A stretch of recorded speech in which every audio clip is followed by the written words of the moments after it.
kde je tam Market, nám nebude v kotelně. Market, proboha, co tam děláš? Březen, za boiler vlezem.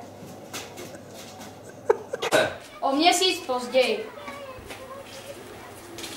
Ježišmarky, co tam děláš, když už je duben?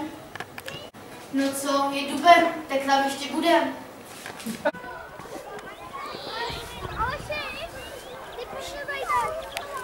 No co to děláš?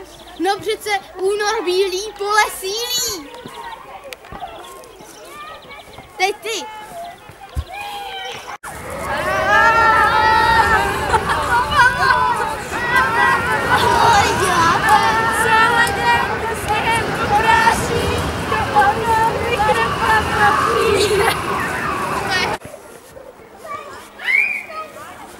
Co to jako tady děláš?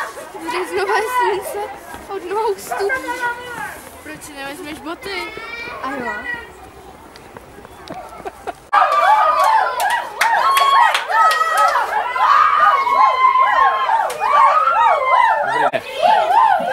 Co je to za kravál? No přece ráj, ve stodole ráj. A na co máte ty hrábě?